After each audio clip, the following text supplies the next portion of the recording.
Hello, everybody, and welcome to another session of the Magic Master Summit. I'm your host, David Da Vinci, and with us today is a fantastic performer who has not only dominated the Asian market, but he's really done successful all throughout the world. My first time actually working with him was in Bangladesh, of all places, where we filmed a TV show together.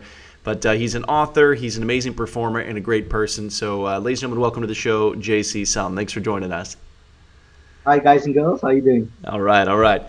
Well, today I wanted to talk to you about negotiating higher fees for magicians or for any entertainers in general, but specifically magicians for this, although it probably branches out a little bit more to mentalists and jugglers and that type of thing. So just real quick before we get too far into all of this, for people that aren't familiar with your work, can you give somebody a background about your performance history, your business history, and a little bit about yourself so they can understand who they're learning from today? Okay. So I'm primarily an illusionist, at least for the past, must be about almost 12, 15 years now as an illusionist. But I started as a close-up magician, kid show magician, and basically worked my way up to stage and then illusions. Currently, my primary market is in Asia, both Europe and the Middle East as well. Not so much stateside. It's 3 days travel back and forth, so not so much ready to work. And Asia is a big booming market. I'm from Singapore, by the way, so we are kind of a hub as well for business, for finance, and in Singapore, I'm 6 hours away from India, from Australia, from China, so I'm right in the epicenter. So I did an illusion show. I work corporate and special events. I'm also a resident headliner for Royal Caribbean, Celebrity, Princess Cruises for ships out of Asia. So China is a huge, big market now. So they started in 2012, where Roy bought the first ship, tiny ship, Legends of the Sea. I worked that. And then with the success they had in the China market, they bought more ships. Now they have, I think, 5 or 7 ships. I'll be working Vision of the Seas, which is the newest and largest ship out of China this year. So I started in June all through to December. Amazing. Well, that sounds cool, and I'm on Norwegian Cruise Lines currently at the time of filming this, and they've got a new ship that's coming out of Asia as well. They're trying to hit that market. It seems like a really booming market, so I think they're going to be out of Shanghai, so you'll have to watch for them. Well, awesome. Well, let's get started here. I've got a little bit of a list of what you've kind of outlined for everybody. But I'll let you kind of take it over here. And the first point was just understanding the difference between value and price. And so I guess I probably should start with when somebody is going to price their show, somebody calls them up, says, hey, I want you for my corporate event, my birthday party, whatever it is. How do you start your pricing? And then basically, how do you understand the difference between value and price? I think first is to have an awareness that there's a difference between value and price. Most often, I think new performers or even, I consider all entertainers creative entrepreneurs. So you've got to see yourself as that. You're not just a performer. As long as you're performing commercially for money, you're asking a fee, you are an entrepreneur. But what you do is creative, so you're a creative entrepreneur. So you have to think in terms of value and price. So price is what you charge, it's in dollars and cents, what you charge the client. But the value is really what you give to them. Now, value, of course, is perceived, but you can't always attach a price to it. All right? So price is a reflection of value. That's the closest you can go. But someone who could, let's say, have a $100 show could technically charge $1,000 and get it. Now, the price may not be reflective of the value, but he still commands that price for other reasons, not just the value of, let's say, the show. All right? I'll get to that in just a bit. Okay. So I'm just going to go on price first. Now, most people think that clients consider price the ultimate determining factor when booking an artist. That's true some of the time, but as you go to the higher-end markets, the higher you go, price is generally not a factor. They want other things. They want value. They want value that matches their audience or their event, not the price. Because a lot of times if they have a huge budget, let's say you have $100,000 to book an artist. Yeah. I mean, if an artist comes to you, hey, I'll do it for 95,000 instead of 100,000, it's not going to make a difference to the client. The client wants to know, what can you do for me? Of course, if you're doing a kid's birthday party and you charge $200 and the parent has $150, they might then look for price because that is the most important thing to them. So in a birthday party client, the parents, where budget is the most important to them. That means the value, budget is the most, price is the most valuable thing to them. But for a higher end client who's looking for an experience or something that will blow away the audience or something that their audience has never seen before, their value, the most valuable thing to them is no longer price. It is, let's say, a unique experience or spectacular show or a show that's never been done in that particular country. So the other, let's say it's a foreign country where they want an international artist who has never been there before. So let's say you had Taylor Swift. She's great. She's a big artist, but she's been to that market before. So they discount her immediately. Nothing Hmm. got to do with her talent. Nothing got to do with price. It's just the fact the most important thing for them was this artist must have never appeared in our country before. So once you realize that different clients attach different value to different artists for whatever the reason might be, price is really only one of these values or variables. Once you can grasp this, because it's hard to internalize at first, and normally if you're just starting out at a lower end market, and because price is the value that most of these clients, lower end clients, value, magicians or performers, new performers, equate value to price. But as they get into the industry, they work different types of gigs, work for different clients, they soon realize that price is just one variable or one value that clients attach when booking an entertainer. That's a good. So, I was saying those are good points, and you're mentioning things that I don't mean to cut you off there.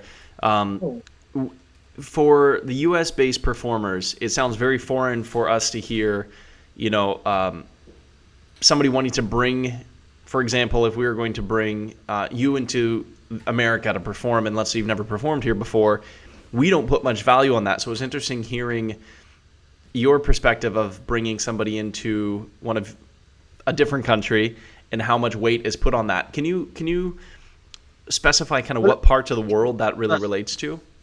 sorry, let me give the reverse scenario that you just said. Okay. So it is possible there may be a client in the US, uh, and maybe the company is from China, and they're trying to entertain both Chinese, Asian guests and American guests. Now they need a performer who can do the show bilingually in Mandarin and English. Okay. Something that hasn't been done before because they're new to the market. China's about spectacle, about being the first. Who can we get? Let's get the best magician who can speak Mandarin and English. Well, there you go. Okay. Shrinks that pool. So let's find out, and that's where value then comes in. Okay, that's a great example. So then how when you're on the conversation, when you're having that conversation with the booker, I imagine that they're going to be going to several different people saying, how much do you charge? What does that process look like? Because obviously if you're putting more weight on value, how do you sell yourself and how do you find out exactly what they want? Because I imagine some of those people might say, hey, we're looking for, like your example, we're looking for an Asian magician who can speak in Mandarin and English. But how do you determine and how do you fit what you need to what they, or what you want to what they need? So just my final word on value and price is it's awareness. Now, it may not apply to you now, but it's good to know because as you go up the market or as you mature as a performer, you like in all likelihood you want to move up the food chain. So you probably don't want to be doing $100 shows your entire career, right? Yeah. So that is my personal belief. We all start somewhere, but our goal is to move up. Now, if your goal is, of course, just to be a $100 or $50 magician for the rest of your life, then this doesn't apply. Yeah. Then, in that case, price would be your ultimate bargaining chip. The lower your price, you can get more gigs and you'll be fine. But as you go up, you have to know there's a difference between value and price, which then leads to my point that there's no such thing as a market price. You often hear that, hey, the market price of a magician is $100. Why are you charging 200? But if you realize there's a difference between value and price, there's no such thing as a market price. It is a guide, but it may not apply to you. I like that. Can you give us some examples of how to work around that? Because one of the shows that I was contracted for a longer term run was I'll be honest. They said, okay, hey, we'll pay you $2,500 a month, and I said, well, I could work on a ship and make $2,500 a week, and I said I could work on a ship for $3,500 a week. So, can you give me a better offer, basically? And they basically came back and said, yeah, but how long are you going to work on ships? And we went back and forth until we came up with a number that made sense. But I forget where I was going with that question. I think how would you then tackle a client Yes. in that way? Okay, I'm going to work through that process by first talking about how to price your show in the first place. Because I guess there may be some entertainers, maybe new guys who don't even know what to price their shows. They've kind of got a show, they're ready to break in the market, but they have no idea how to charge. Yeah. So you brought a great point, ask around, find out what people are charging. So they're really, I'll give two ways. There's several ways, but I'll give you two ways which anyone can apply. First is based off the market's median fee. Now, median is really the average. You do a cumulative frequency curve, which is like a bell curve. You take away the top 10%, take away the bottom 10%, and find out what's the middle of that remaining 80%. Okay. Because you can't take an average, because generally the top 10% will be really earning the bulk of the highest fees. So you want to compare to Copperfield or Penn and Teller, and then average it out with the guy who's doing a $50 show, it's still going to be really high. Yeah. You have to take out the top 10% and the bottom 10%, and to get the middle, and that's the median fee, which is what is loosely called the market price. And that's where I was going with that is that they were comparing the market price of, well, okay, a magician is only worth $2,500 a week, and so to be able to get out of that, that's what we're looking for. Yeah, and I'll get to that. Perfect. By the time we finish this. So, you can do some research, ask around, find out what people are charging, and then I call it the gut test. And this is just to be realistic. So you have a show. Let's say you're a new illusionist. So you have a show. You look at, okay, there's this guy called JC Sung. He's charging $100. I think I'm at least 10 times better than him. So I should charge about 1,000. Okay? And then you look at David Da Vinci. Well, this guy's cool. He probably charges 5,000 a show. But I think that I'm not there yet. Maybe he's 10 times better than me, so I'll charge 500. So that's kind of a gut test. That's how I would very loosely come up with a price. Okay, and that's kind of my guide. And then if, let's say I think, hey, David Da Vinci is such a great illusion, he's only charging $500. Now I would have to either reevaluate myself, thinking that, okay, maybe one, I'm not as good as I am, or maybe magicians don't make that much. Right. You got to find out, and then you be realistic, and that gives you an idea. But this leads me then to method 2 of determining a price, and what I call a practical pricing structure. So this involves a bit of numbers, but it's to help you see if your gut price was accurate. All right. So the first thing is to find out what your initial investment is. This will vary from performers, whether you're a close-up magician, tip show magician, mentalist, illusionist. Everyone's initial investment will be different. So know what amount of money you're spending on your act, and also know how much time you spent on the act. So if you spend 6 months developing the show, it's possible to say put a dollar and cent to your exact time, factor that in, the time you spent on producing the act. Now you have to have a cost per show. How much does it cost you to do each show? Do you have to drive to the locations at patrol? Do you have expendables? Do you do 25 snowstorms in the show? That costs money. Do you burn 50 sheets of flash paper? That costs money. Do you have to pay a crew? Do you have to feed your birds? All this costs. This is a cost per show. So add that in, and then add in a projected profit. Okay, you need to make at least $200 a show, $100 a show, whatever it is. Now, if you add all these up, oh, I should mention, when I talk about initial investment, you have to amortize it over a period of time. So let's say my initial investment was $2,400. I have to figure, okay, I'm willing to spread out this initial investment over, let's say, 2 years, 24 months. That means each month I'll be amortizing $100. So that is your initial cost. Okay. That's how you add it to your show. So you take that $100, add it to your cost per show. Now, cost per show may be $50, so that's $150, and you want to make at least another $150 profit, so that's $300. So your fee to charge should be around $300 based on this practical pricing approach. Okay, that makes sense. The gut test and see how far off. And I can tell you, generally, you won't be that far off. In fact, you are likely going to, I think you'll be lower in most cases. But again, it depends on what market you're in. If you're in a lower end of the market, let's say kids' parties or buskers on the street or who do street busking festivals, it might be, yeah, it might be about the same. But if you're talking about, let's say, the corporate markets, the high end markets, the variance might be bigger. Okay, now But this is at least some kind of idea of how you should uh, price your show, or start your pricing point. okay, so I like the example you gave of the $2,400 investment. Now, what if somebody's in a larger market? So let's look at the cruise ship industry, because that's a lot of magicians are in that industry that are probably watching this. So you're looking at maybe $3,500 per week as just kind of your standard. So a lot of guys get stuck in this mindset that, hey, I'm only worth $3,500 a week, and I want to break people out of that mindset and to get them thinking, okay, I'm worth $20,000 a week. So a lot of cruise ship entertainer magicians, a lot of illusionist acts have 200,000, 300,000 in props, or 100,000 in props. So can you give us another example from that level as far as how they would then price their show from kind of that mid-range, I guess? Okay, let's talk about a cruise ship act then. If you're, and that's assuming you're breaking into the market as a cruise ship entertainer.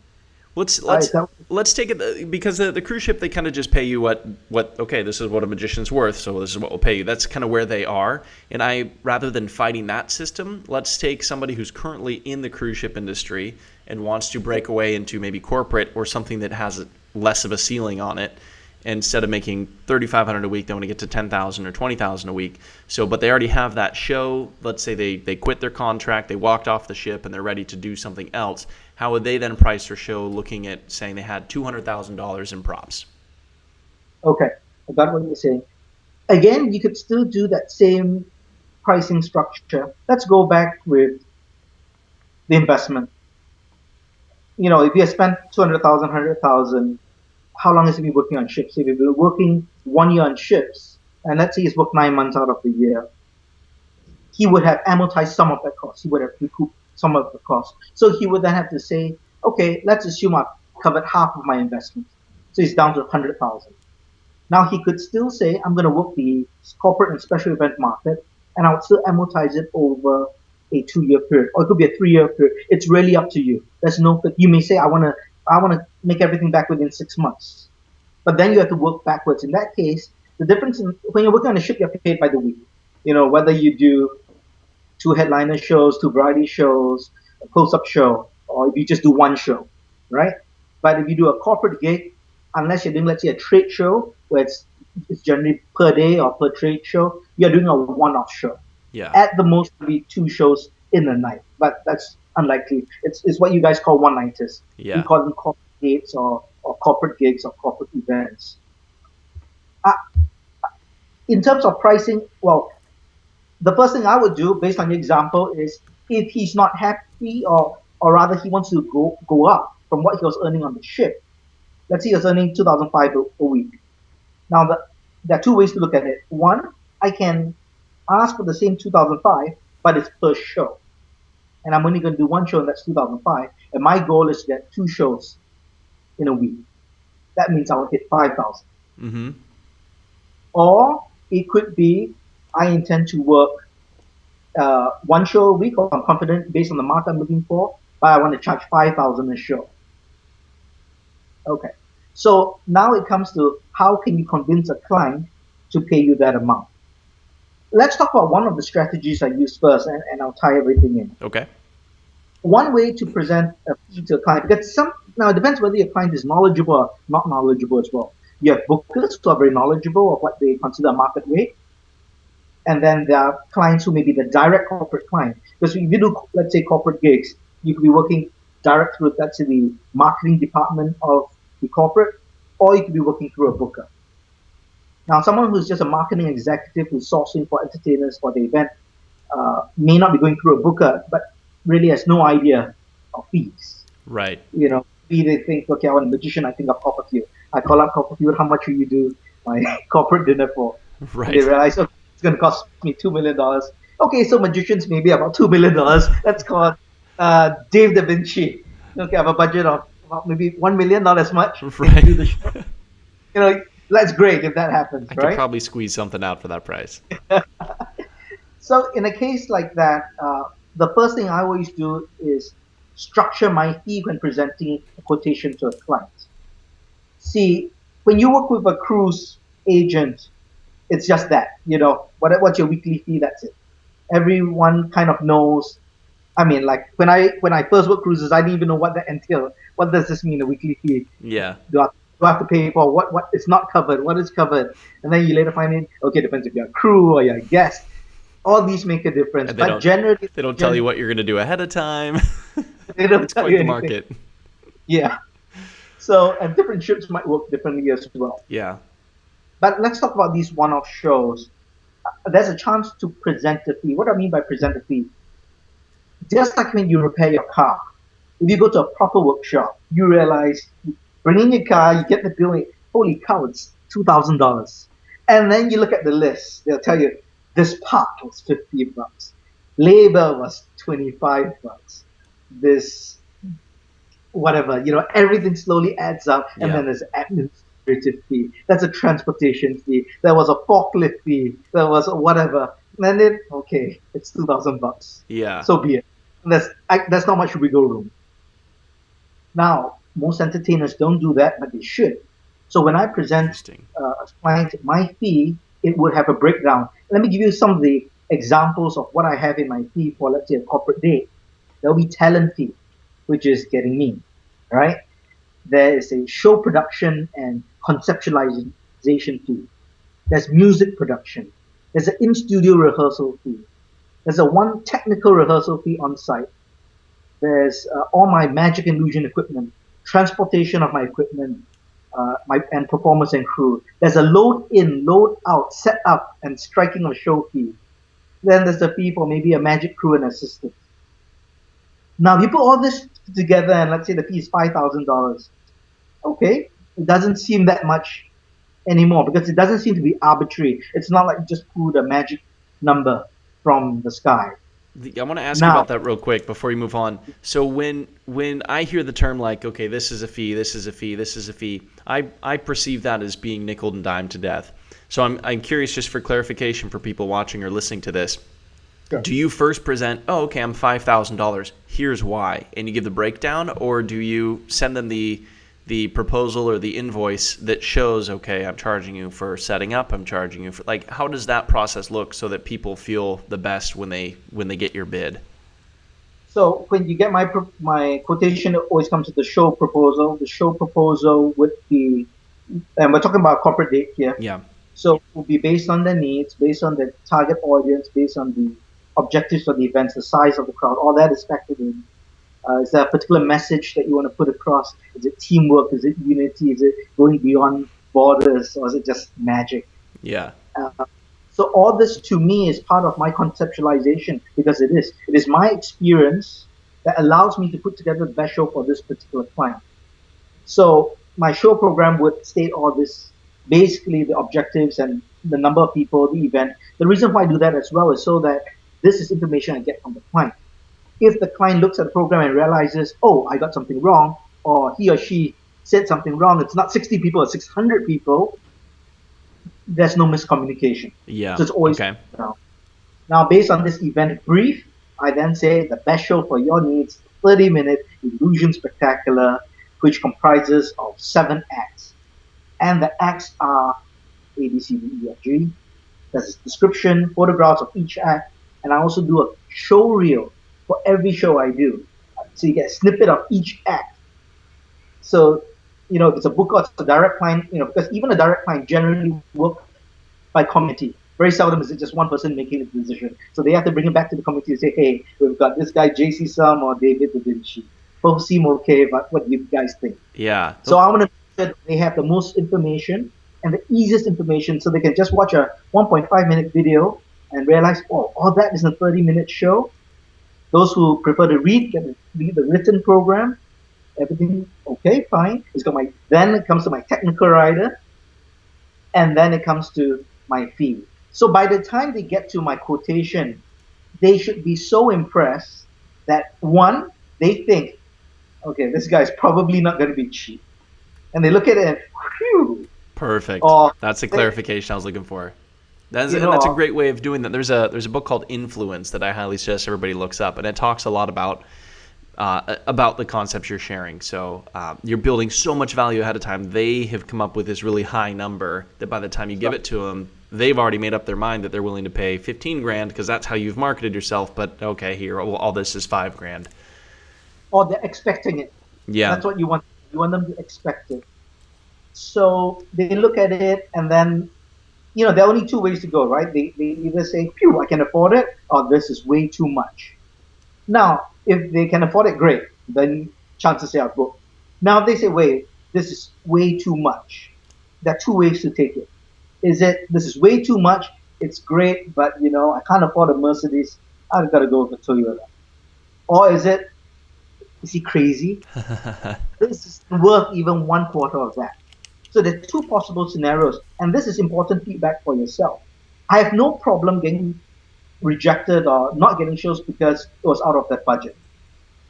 Because when they do have the budget, it's a high chance they're going to call me back. Now, if they say this is not worth it, we don't think there's value. They won't say value, but they'll probably say something like, this is not very impressive enough, or that seems a bit high for what you're giving us. Then your value has not matched what your perceived asking price should be. Okay. Then do something good looking. One, if either does it add more value to your show, or you have to lower your price. Okay. On that note, do you typically do your negotiations by phone, email, Skype? What does that look like? Because I'll put it this way, I've quoted some bids before at $15,000 for a corporate show. I didn't even get a reply back. Whereas if I'm over the phone or by email, there's a huge difference on getting that instant feedback and being able to counter. So I'm curious to see what your process is. Generally, I'll get an email. I think, in fact, I would say 90% of my gigs are through email, at least the correspondence. Some will call. But, a lot of it is international work overseas. So it's generally by email. And usually a feeling out process. We've got this gig. Some of the details. Give us a quote. I never quote. Because I can't quote because I have no idea what the event's about. That gives me the opportunity to email back or call. I would generally call. Because the thing about just hearing the nuances over the phone can give you an idea. So I'll call up, all right, you gave the date, but is it going to be a ballroom? Is it going to be in the desert? Is it, are there 50 people, 500 people? What sort of, is it blue collared, white collared? Are they mixed? Do they all speak English? Do they all speak Mandarin? Do they all speak Japanese? I need all this information. That gives me an idea of what information is. Now I can kind of throw a figure. I myself have no set fee. I have a starting fee. But I have no set fee. Okay. But I have a starting appearance fee. That means if you want me for 1 minute or 10 minutes or half an hour, it's going to be the same starting fee. It can only go up, it can't go down. Okay. So I would then throw out, okay, my starting fee is X amount of dollars. Let's say it's $100. But but from the sound of it, your show looks like could handle a bigger show because you've got quite a big crowd, 500 people. So you might want a bigger show. And my bigger show generally is about $200. This immediately, you can hear it over the phone. Yes. If you hear $100 and you go, oh, okay. Oh, thank you very much then. Yeah, I'll talk to you another time. It's too high. So you immediately get a sense. So if you can't get a sense, I would just ask outright. So this is my starting fee. This is what a bigger show would sound like. And I can work in between. Is this something like what you're looking at? Is this what your budget for? And they would tell you. Yeah. They will either tell you high or they'll tell you, yeah, we're looking about this. This is good. Then you tailor it based on that. Because the thing is, I've gotten shows where let's say I expected $100 just based on the email, and they say, no, we had $1,000. So I never want to shortchange myself. Sometimes again, I thought, well, this show is huge, 10,000 people, it's going to be at least $1,000 show. Yeah, we've got $150. It Perfect. has happened. So I need to get a sense of what it is, and I always give uh, two options at least, two or three. I give three so that I get the middle one. Most people don't want to take the cheapest. Most people know they can't afford the biggest, so they think the middle is just right. That's a good tip. So I would say, all right, here's my basic show, which most people take for $100. Those who really have a budget, they'll spend the 300. But for your event, I think I could design a perfect show for maybe 250, but I'll give it to you for 200. So it's designed to get them to the $200 show. Now, how far do you space those prices? So let's talk some bigger numbers. So let's say 2,000, 10,000, 50,000, or how would you quote in the larger area there? Five, 10, 15. I go by five. Okay. Yeah. So basically, but I think it's not so much numbers, go by percentage. So your each jump should be at least 50% to 100% more. Okay. That's a great tip too. So then somebody in the kids show market would say, okay, my show's 300, or some people charge 1,200, but I've got the $600 or $700 show. Kind of that's roughly right. how that would look. That's right. Or you could, again, it depends on your market. So let's say 300 is the low side and 1,000 is the high side. Then yeah, I'll give, let's say 1,000 or 1,002 is the high. 300 I'm willing to do low, and I'll give a in between, the 600, which is the one I'm trying to gun for. Perfect. Okay. And then this was a question I had a little bit earlier, but I think it kind of ties into all of this. The difference between price and value to me is mental. And the funny thing is that throughout the course of producing this, because I'm producing this whole seminar over the course of like 3 or 4 months, I've had a mental break or breakthrough, I should say, where my belief in what my value is has skyrocketed. So my original belief was here. Now I'm a lot higher. And so to me, it seems like that's an important mental breakthrough everybody needs to have, is understanding that we all put these glass ceilings on ourselves as far as how much we think we can make. And I know you and I talked about this in Bangladesh about a performer that was making $250 for a show, and they went in and did one or two things, and that was it. $250,000 for one show. Yeah. And so for me, what tips can you give somebody to be able to break through that glass ceiling of what they believe their price structure should be, and give them the confidence to ask for that higher fee, because everybody at the end of the day wants to make money performing. So how do you get there? Sure. First, recognize that value, there are two types of value: tangible value and intangible value. Let's talk about tangible value first, because magicians and performers know this. I add more costumes, bigger props, more sparkle, more dazzle, my show looks better, I can charge more. That's easy to grasp. So add tangible value that clients also can see through photographs or video. Wow, this show looks pretty big. He's hanging from the ceiling. Yeah, I'll pay him $50 more. You know, he's not juggling balls, he's juggling chainsaws. All right, that looks more difficult and bigger. Tangible value. So it's value that we can see, value that we can communicate to a client. This is easy enough for you to do because you invest back into your show. Yeah. You invest with money, you get it with stuff that you can see. So it's easy enough to pay. If I invested $1,000 into my show now, I'm now confident to raise my price by at least $100. Again, through that practical pricing structure, through amortizing. So that gives you at least some confidence, because I know I put in $1,000, I know I can charge at least 100 more. And the client can see this value because my new video, my new photos show off these spanking new props, or this bigger production value, or acts that no one has ever done before. Okay. Which you do beautifully, by the way. I was looking at your promo. My wife was looking at it too, and just like, holy cow, what is, like, you really do. For people that aren't familiar with your work, you are a great example of that. Is I look at your props. Your props look unique. You look unique. Your photos are fantastic. It's in great settings. Whoever does your work, if it's you or somebody else, it looks amazing. So on that point, I hope that people check out what you do and become inspired by it, because I think you're the perfect example of what you're trying to explain there. Thank you. Yeah, I mean, you have to. I mean, it's a competitive market. I mean, where I'm from as well, we are not known for artists.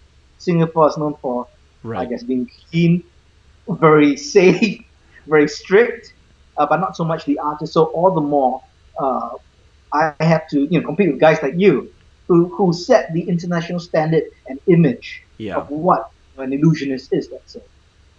Okay, so anyway, we'll Interesting. move on Okay. now to No, I like that. That's a good tangible, answer. intangible value. Intangible value, your experience, your expertise, um, experience. It's not something you can showcase uh, through a video. Well, you could, I guess, through a performance, you could tell a performer is greener or not. Yeah. But in terms of handling clients, if a client were to talk to a new performer and talk to us, they know there's a big gap in experience in just the questions we ask. So, an intangible value is how at ease a client may feel. I'm spending $1,000. I need to feel like I trust this guy can do it. Beyond his promo, beyond his stuff, just through his emails or show, just the way he's presented, his program, or talking over, I'm confident this guy can handle it. I mean, you can imagine you go to any kind of computer shop. Which computer should I get? Uh, I guess you could get that one. I mean, yeah, like, okay, I'm not going to buy it from you because Yeah. I don't. So that's intangible. So how do you, as an individual, increase your intangible value? One, of course, is experience. You just need to do more shows, but that takes time. Well, investing in a course or submit just like this increases your intangible value. You learn more, you gain experience, and you're pushed to try something new, or you're now thinking directions you never thought of. So read, find ways to increase your value, whether it is getting testimonials. You're doing you're doing shows for clients, get a testimonial for each show that you do. When you get testimonials, you put this in your promo material. Or imagine if you have a show program and you just have three or five testimonials before the program even starts. And you just tell the client, "Oh, these are from clients whose events are very similar to yours, so I thought might be relevant for you." That's a good tip Immediately, too. that increases your intangible value because this was a corporate party for 1,000 people for white collar workers. So and so did a great job. We'll book him again. They now feel comfortable. So before even reading your show program or watching your show reel, okay, they feel confident. They feel that okay, I think this guy could possibly do the job. So that's an example of raising your intangible value. And overall, with your tangible and intangible value raised, your overall value gets raised.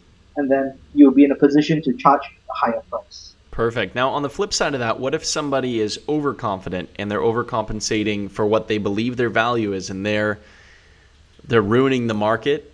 How would you negotiate through that? Oh, well, we hired, and here's a good example. We hear it on the ships all the time. Oh, we saw, and I mentioned this in another seminar or another presentation in the seminar, but we hear this all the time, like, oh, well, we weren't going to come to your show because I hate magic, or we had seen another magician, he was awful, but we loved your show, and that's not a pat on my back. That's just showing that a lot of people have overshot what their value actually is, and so I don't get the chance to counter that on a ship. They have to see me first before they can become a believer that I'm worth whatever amount or whatever value.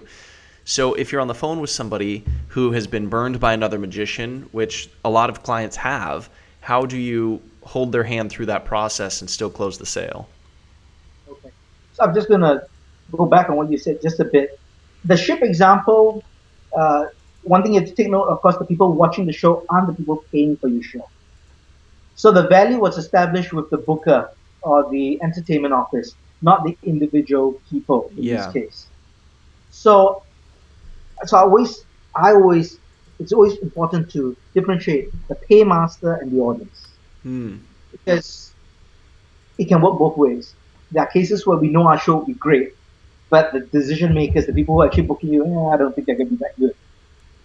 And there are times where the audience loved the show and the booker just said, yeah, it was okay. Yeah. We, and there can be that difference. So, but when we're talking about selling the show, we're really talking about the paymaster.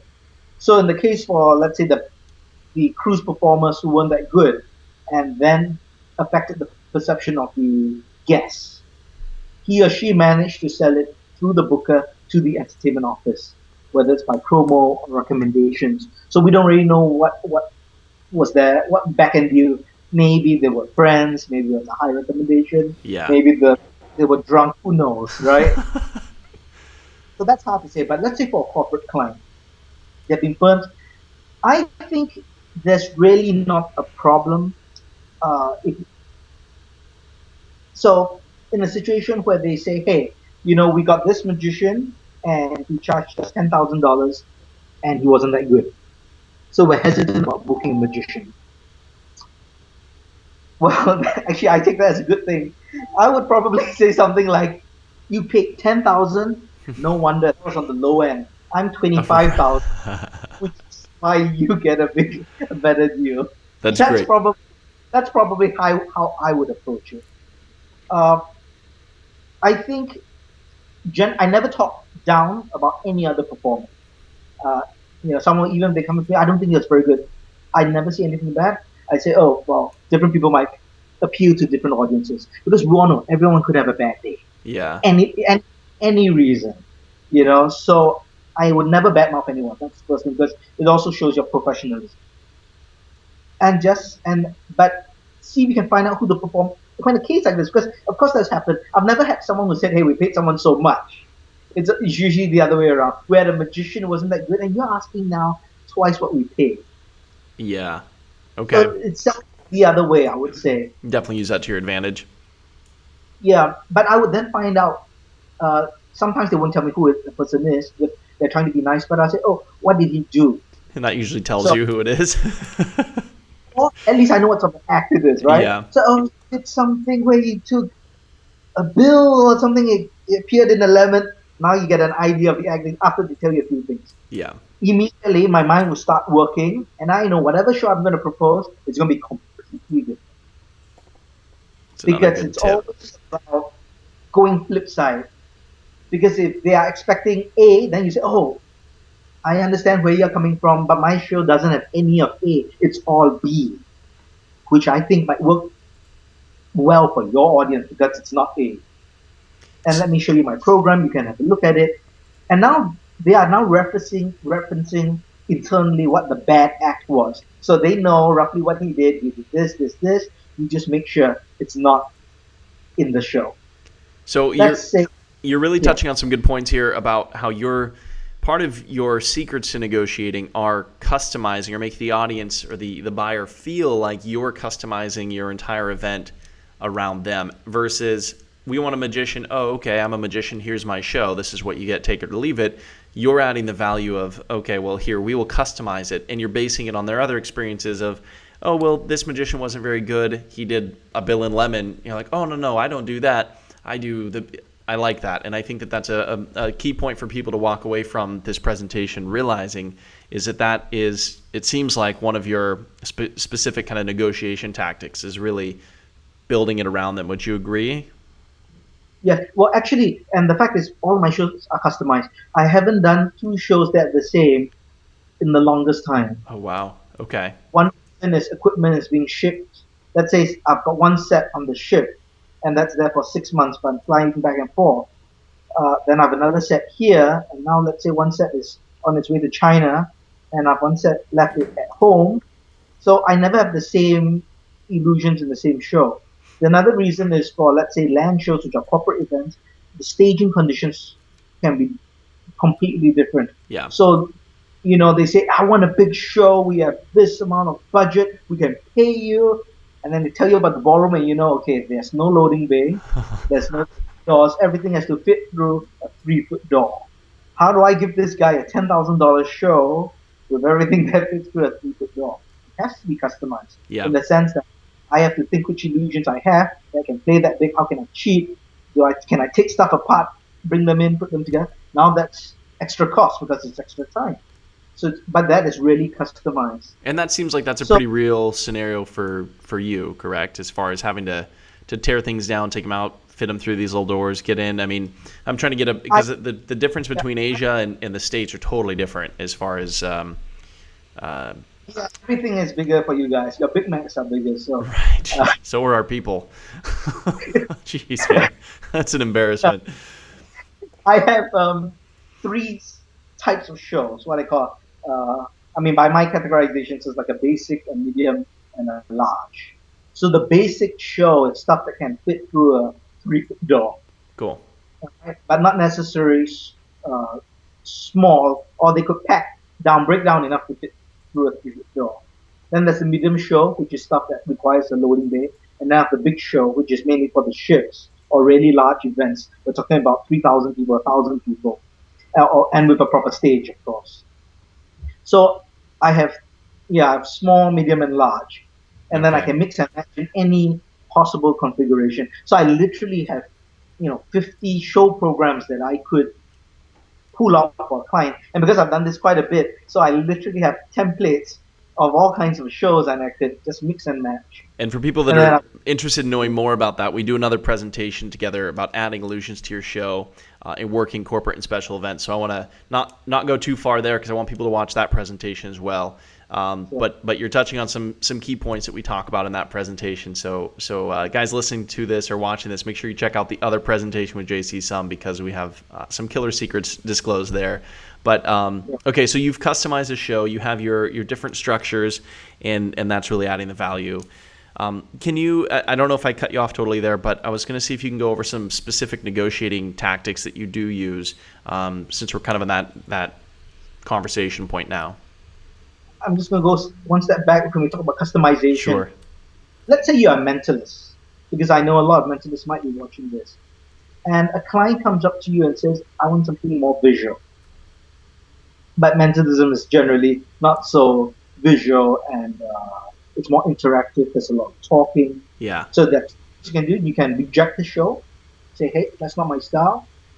You want ABC, the magician or bird magician, book him. Or you can say, I can do that, but it's a unique kind of visual mentalism. So instead of just writing down words, we draw it out. I've got, yeah, instead of, taking something out from a small envelope, no, it comes from a chest hanging from the ceiling. These Right. are ways you can get more visual if you want. But that's adding now value, and it becomes both intangible and tangible. And you're customizing the show, which means that you can probably charge the fee you want or compete with someone. Okay. And of course, mentalists or stand-up acts might say, hey, we know that, even as illusionists, we know it's not necessarily the big illusions which is the meat of which everyone loves, right? They Yeah. love the close bits. They could love a rope routine, a Bill and Lemon. But what you sell and what you actually deliver may be a bit different. I'm not saying you don't deliver what you sell, but let me put it this way. McDonald's, at least in this part of the world, they always have special meals, right? Do you guys? I know that's the Happy Meal and stuff, but for example, there'll be seasonal meals. So I let's say honestly couldn't tell you. I don't go to McDonald's ever, so it's on the but ads. But educate me. I'll give you an example. Any of these fast food, they'll have a meal for any festive season. Let's say it's Christmas. We have a special Christmas burger. It's whatever, $5, and it comes with fries and a drink. They sell you on the burger, but they make money on the fries and the drink. Okay. So what they sell you, and what they make money off is two completely different things. Same thing. What I from my show to the booker, but the experience I deliver to the audience may be two different things. So let's say we do a big illusion show, we know what they want. The booker wants to hear, yeah, big spectacle, it's going to be impressive, visual spectacle. You've got props, you've got flash, music, it's going to be snappy, it's going to be great. But for the audience, we couldn't just do 45 minutes of that. We need to have heart, we need to have personality, the softer pieces, the interaction with them. And that's what people remember. I mean, we know Franz Ferrari, right? The big time illusionist, right? We Yeah. worked with him in Bangladesh Yeah. as well. And he told me, and I see it in his clippings, he has done House of Magic now, which is a big show. The photograph that the press used, and it's happened many times because I've seen it in other media, and he's told me himself, is his mouth poised. Yeah. So he's got $1 million in props, but what they like is the mouth poise. Uh, it's You true know, though. and it's true. Yeah.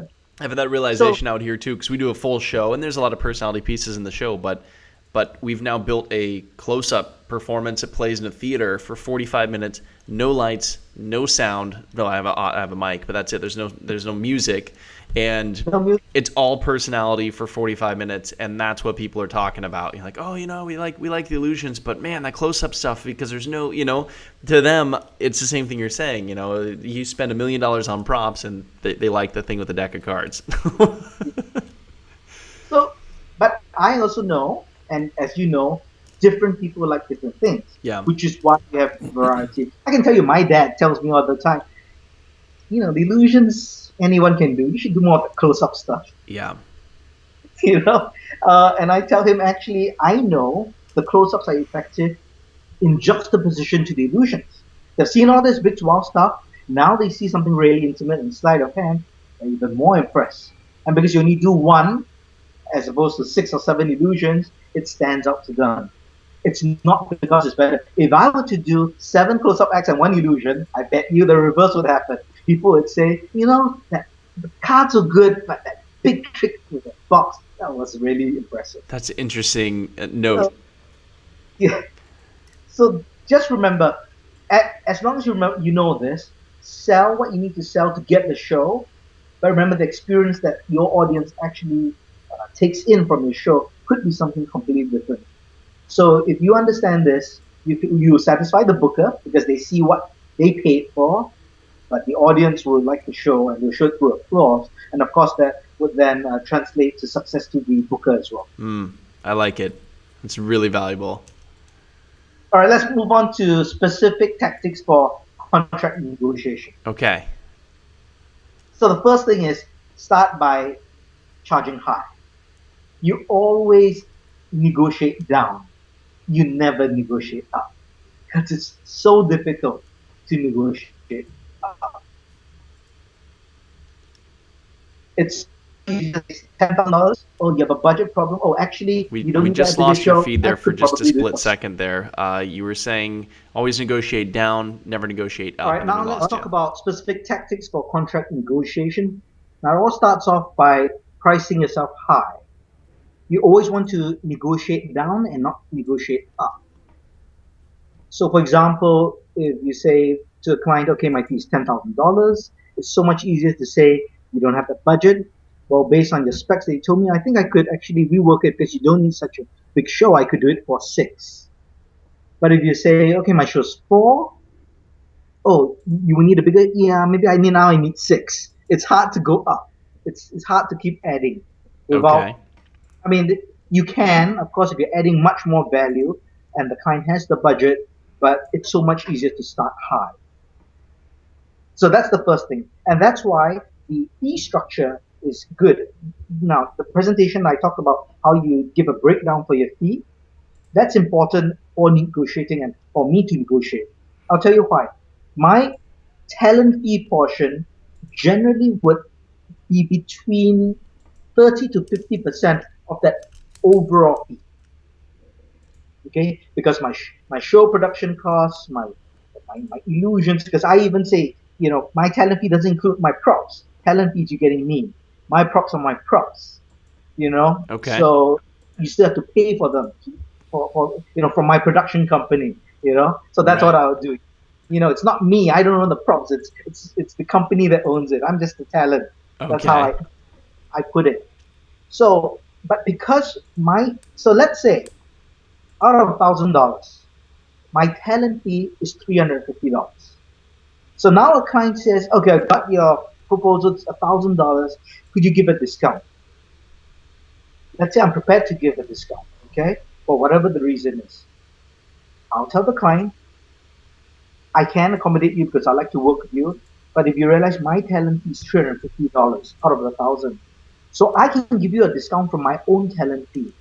I can't discount you the stuff like transport, the crew, because that's out of pocket. I'm sure you understand that. So tell you what, I'll give you a 25% reduction off my own Hmm. talent. Now 25% off my 30 or 40% is really just a small hit of the overall. I like that because one, it makes you look really good, but two, it keeps you from devaluing your show too much. but now they owe you the agreement because you gave them a huge value. That's right. I I like that. mean, and if I say, okay, tell you what, I'm going to be really, I'll give you 50% off my talent fee. Okay. No, it's hard for anyone to now say, no, I want you to not get paid for the show. Right. This works great for charity gigs as well. Charity organizations, non-profits who say, can you do us a show for free? Because it's for charity. Right. So I can. I will waive my talent fee for you 100%. My show cost is 1,000 minus my talent fee of 350.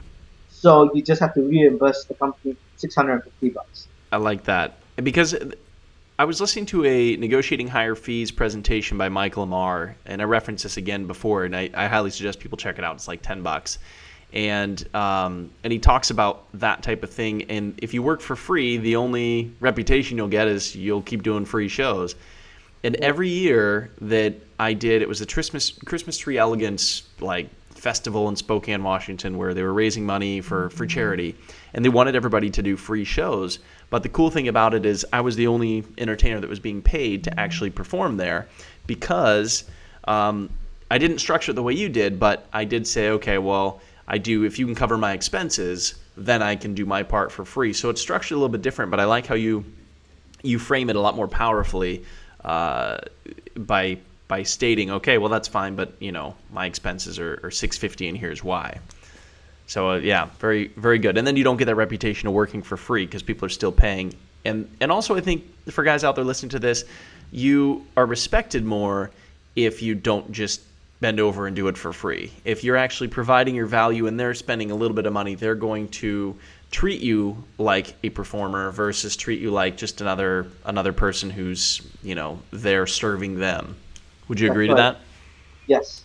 And one important point is, regardless whether you give a discount or you're doing your talent fee for free, when you invoice them, make sure you put the full amount less goodwill discount. You want to show in writing that your original fee was this amount. That's a So great that tip the too. next time they call you, you can always reference it and have a look at this. Actually, that was a special circumstance. My fee is not whatever it is. Because you know what happens. If you give them this special rate this year, next year, whether they come back to you or they hand it off to someone else, they're going to say, but last year you charged us this amount. And they Yeah, expect the same. So always have it in writing in your quotation, in your invoice. And you just put a less goodwill discount. And perfect. then they're always reminded that, okay, this was a special one of you. I go so far to put special one-off goodwill discount. Hmm. So there's no wiggle room for a next time. How often have you had people come back and say that, and you've been able to reference your contract or your invoice?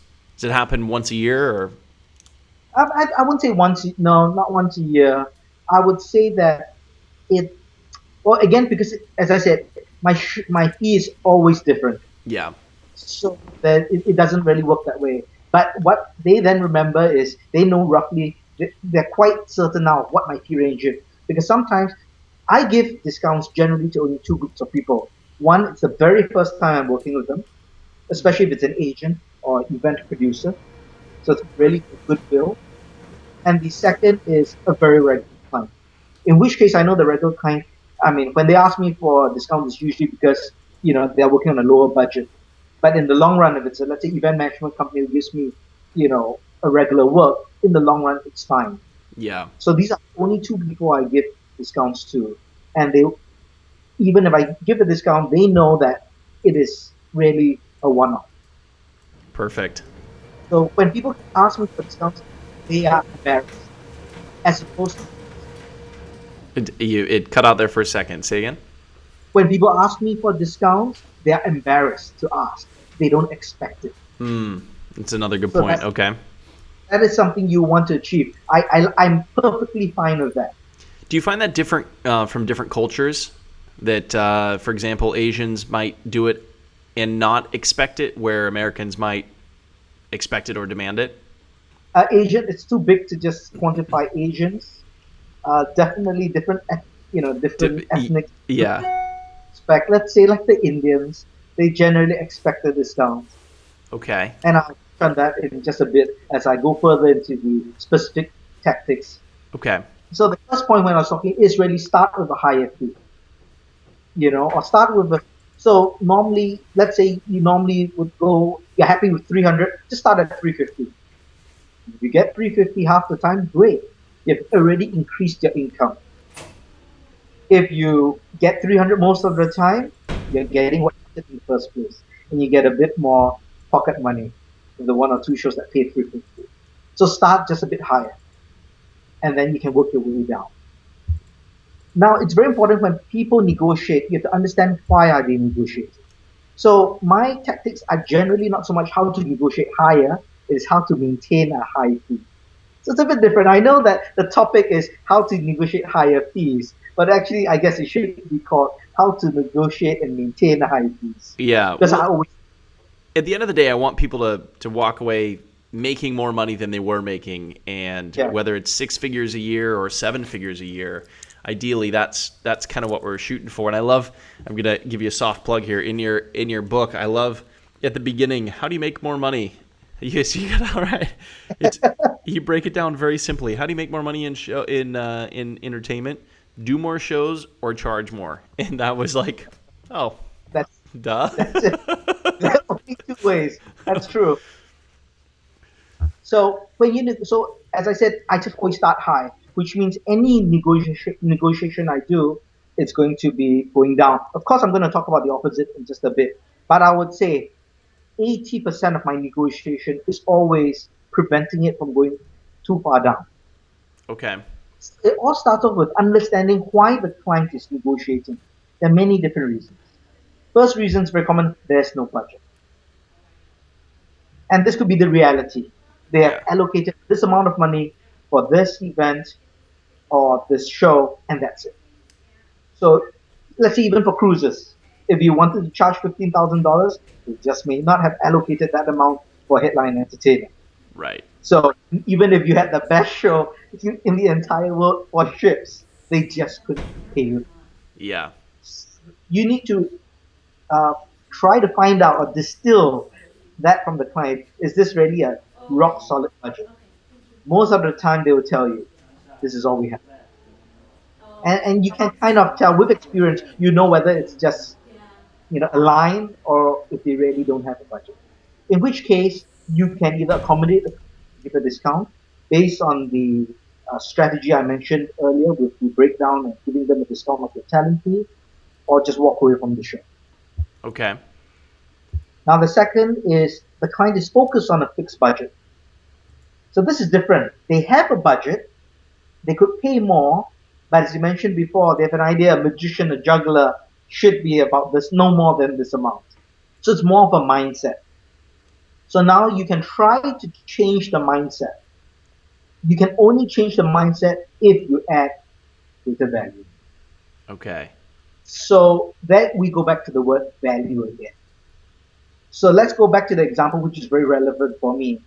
They need an illusionist who has an international show or show with an international feel that can perform in English and Mandarin. It's If you own that market. the world, yeah. So therefore, the budget will have to go up if they really need that. So if you still want convincing about value and price, bottled water. How much would you pay? People freak out when they have to pay $2 for a bottle of water because it's just water. Imagine you're a desert, nothing around, and I said this is going to cost you $10,000 for a bottle of water. If you had the $10,000 cash on you, you would pay. Certainly, if you're thirsty enough, yeah. Exactly right. So it's all about value and Yeah. scarcity. So a client is focused on this budget, yes, for a collective group of, let's say, entertainers. If they believe, yes, these, let's call it magicians, I will pay this amount. Now, if your act is just like these magicians, I'm afraid you will not be able to get more money from this client. But if you're so unique, you do magic with apples Right. and crocodiles, which no one else does, Yeah. you're at least in a position to tell the client, well, you need more money because first your act is different and feeding crocodiles is more expensive. Right. So you give value, give a reason, you might be able to get your higher value. But yes, if your act is interchangeable, that means you offer no extra value. There's no way you'll be able to convince a client who is focused on a fixed budget. So I just want to take this moment here too to soft plug the presentation with Brad Ross called the It Factor. It's his Yeah. lecture that he's been gracious enough to share with us and my listeners and followers here. And basically, if you look at every single person that's part of the Magic Master Summit, they all have a niche. They all have something that they do better than anybody else, and that's why they're part of this presentation. But that's also why they're the ones working a lot as well. Like I mentioned, one of the people you hadn't heard of, but he's really, really good at what he does, and that has become his niche and his it factor, if you will. And so that's why he's been able to grow. So I like that you're also echoing that. And in your situation, you speak Mandarin, you speak English, and you have an international illusion show. So you really have this market, not totally to yourself, but you dominate it because of that. I'm in a good, fairly good position. Yeah. But again, so it's about creating and dominating a position.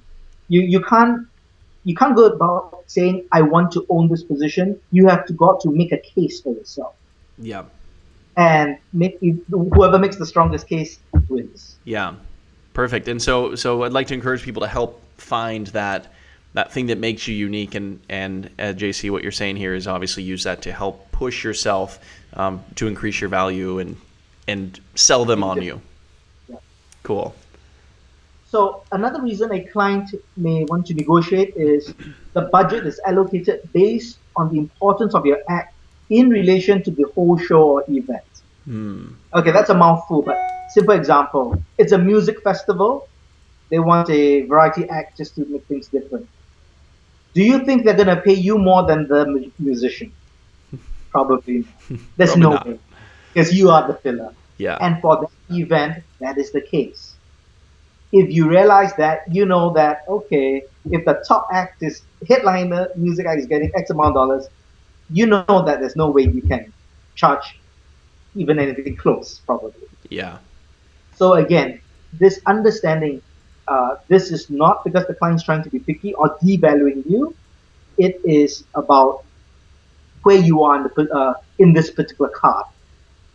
And I'll talk about how to address all these in just a while. So right now, I'm just giving examples of why clients want to negotiate. Another reason is a client wants to bargain for bargaining's sake. They just want a better deal. It's in their nature. And finally, the client has the budget but does not recognize the value of your show or your act. Okay. So as you can see, these are all reasons why people are bargaining. Yeah. But if you understand why they're bargaining, you realize that the approach is very different. Yeah, and I want to dive into it. I don't know if this is going too out of order for what you were wanting to cover, but I grew up on the West Coast of the United States, which is a polar opposite from the East Coast. And for our international customers watching this or listening to it that are not familiar with the States, anywhere in the States that you go to, the English is different in the South than it is in the North. The culture is different throughout the entire country. And we performed for Hasidic Jews in New York, and that negotiation was quite interesting. They actually, for whatever reason, negotiated out having any women in our show. Women were not allowed to work in our show. Unfortunately, I wasn't in the negotiating spot. I was a hired act. I had no say. But that's like the extreme, right? They bought a Ringling show for a day, and they said, okay, you're going to do a show for just girls, you're going to do a show for just boys, and no women were allowed in it. Well, as an illusionist, what am I supposed to do? Like pretend there's somebody floating, or pretend I'm switching places with somebody? And so it created some challenges. And of course, they wanted the price lower and lower and lower and lower and lower until they negotiated so much that they watered out the show and made it a bad show that day. It was a bad show, in my opinion. So I think there needs to be a point that we should talk about as far as how far down do you negotiate. And in that situation, I had no say in it. I was contracted to do X amount of shows, and I had to do what I was agreed to do. But then on the other hand, I could give somebody a quote in Spokane, Washington, and they'd say, okay, they don't negotiate at all. So have you found different negotiating tactics based on regional? That's why I mentioned Asia versus the States so much, as I feel like there's a big difference. And you mentioned culturally, the Indian culture is like that as well. So if you can shed some light on some tips for how you deal maybe culturally or regionally, and so people can learn from that. With experience, you will know who is going to negotiate. So the Jews, of course, they're going to negotiate. So you can expect that. Yeah. So if I'm going to negotiate with someone from a country who's booking me who I know that they will ask for a discount, I will price my act even higher. Can you share what some of those countries are for people that are maybe stateside that aren't familiar with it? India definitely will always ask you for a discount. Which one? It's in India. Okay. It's in their culture for anything. All right, they want a good bargain, and they just want to feel that they got a good deal. Mm. That's what they. It's not the money. They have the money. It's just they want to feel that they get a good deal. They want to feel they got half the price for something. Okay. Okay. China can be similar as well. You have the extremes.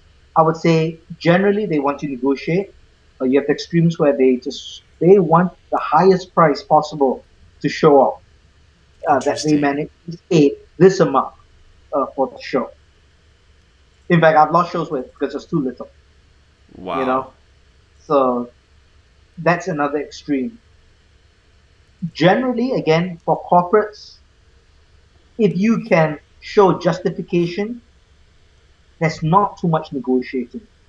It's more of value. For example, I'm working on a pitch now for China for a big software launch. It's not so much the budget, it's the value. So they're willing to pay, let's say, $10,000, but they want $20,000 of value. Okay. They aren't so much to negotiate to ask you to cut a few $1,000s, but they want you to add more value. So how do you increase that value to that show? I'll talk about that in just a bit. Okay. So just continuing on some general tips when you are negotiating, don't be impulsive. Don't take it personally. Take the time to react or respond. That's why I never commit to a quote over the phone. Because there's something I may not have considered, whatever the reason might be. So I would give them a ballpark, but never commit it. So I always give a range. Okay. It's a very ambiguous range. Okay, it will cost you $5,000 to $10,000. So that's a pretty big range. Big range, right? So likewise, if you do a smaller end show, yeah, I charge it could be anywhere from 500 to 2,000. That's a big range. But send me an email or give me an email address, and I will give you a good quote. Do you have any strategy? Do you have any strategy between you give it's between $5,000 and $10,000? What strategy do you have when you then come forward with your final quote, or is it psychological, or is it just because you really need to double check everything? It is based on, again, all the event requirements. If it's a corporate event or a special event, what's the event nature? Do I have to customize the show? Do I need to break down props to bring it into the ballroom? So I need to know what time do I need to set up? Because when you do corporate and special events, you have to set up based on the time we have the ballroom. Sometimes they may say you have to come in only after midnight. Now that means you have to pay overtime to movers, to crew, so that's additional cost. So that's one reason why I do have to think about it. Okay. Sometimes they may say, clients have no idea how magic works, right? So you can make a girl appear, you can float a girl. Okay, yeah, for the actual thing, we don't want you to float a girl, but we want you to float a microwave. You can do it, right? A microwave is lighter. We know that's not always the case. Right, right. But a microwave can be very different. So we might now have to rebuild a prop, rebuild a part, buy a microwave and drill a hole to do something. And that takes time, that takes money. But clients don't necessarily see that. Okay. So that's why I always do not respond immediately. Perfect.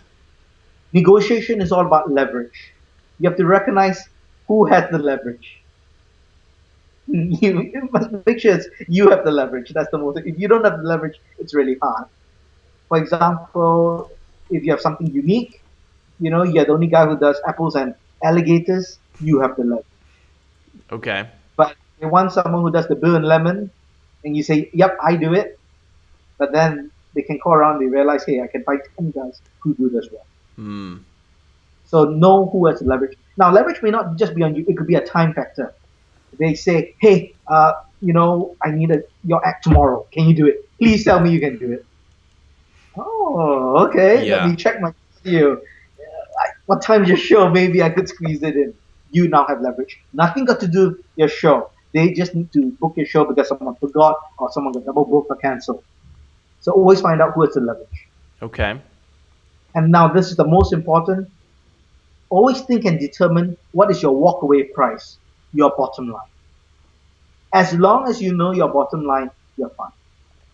And it's like gamble. I don't gamble, but if you gamble, the healthy way is you're willing to lose $100, and once you lose $100, you're gonna walk away. If not, you're gonna have fun in the meantime. The Right. same thing negotiating.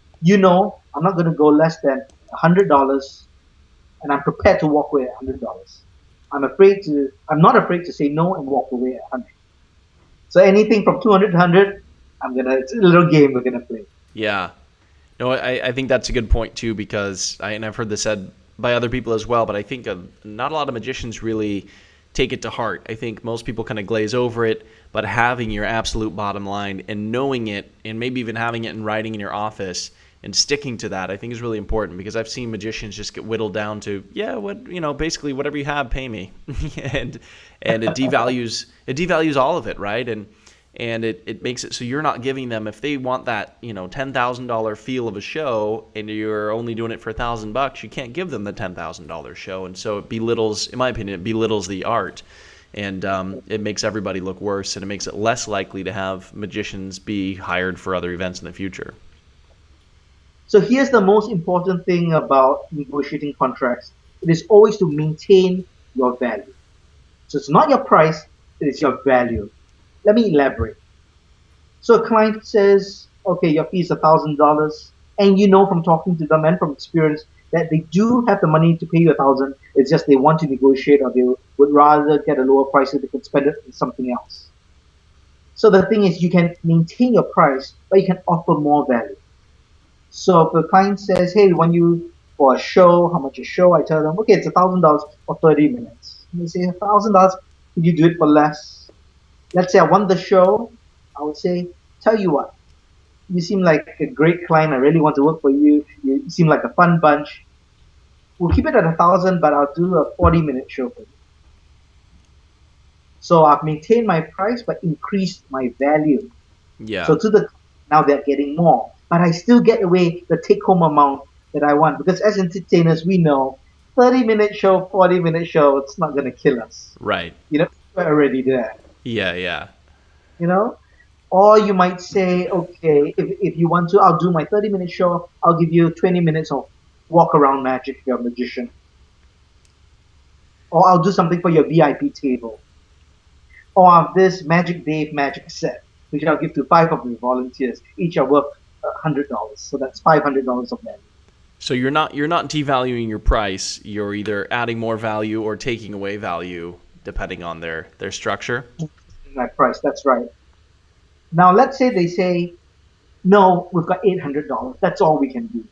We've got this budget. We'll spend this on the DJ, on the MC. Uh, we don't have anything left, and you know them to be genuine. If you are willing to reduce your price, so I would say, sure, $800, I'll do it for you, but I can't do a 30-minute show. It has to be a 25-minute show, Yeah. and I'm firm on that.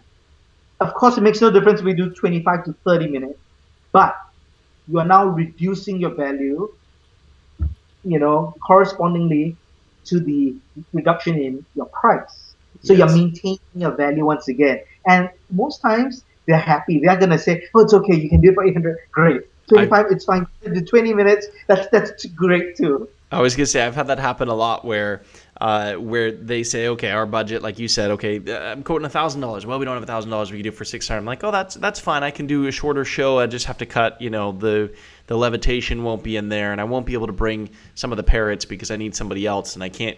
And then all of a sudden they come up with that extra money to pay for the original price that they didn't have the budget for.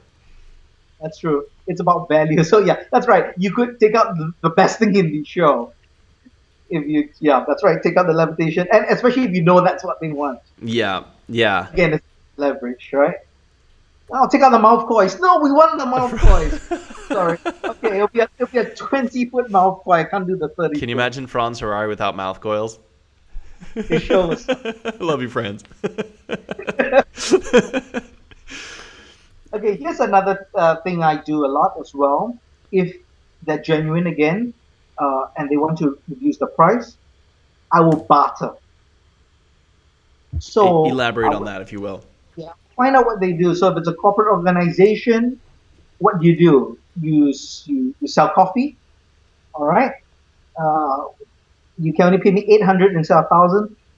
So you're gonna make up the rest in product. So you can give me coffee, and you always ask for twice the amount of the cash equivalent. So if it's 200, I'll ask for $400 of coffee. Since it's wholesale anyway. It's wholesale, yeah. So it's basically, yeah, $400 of retail price. So it's Yeah. generally 200 of wholesale price. So that's how, yeah, if they are doing advertising to promote the event, I'll say, well, then I'll like to piggyback. Make sure my photograph, my website is in there, and there's a call to action. Mm-hmm. So I'm doing that again. If maybe they have discount vouchers for their retail outlets, they are sportswear. Okay, give me $400 worth of discount vouchers. So again, I'm maintaining my value.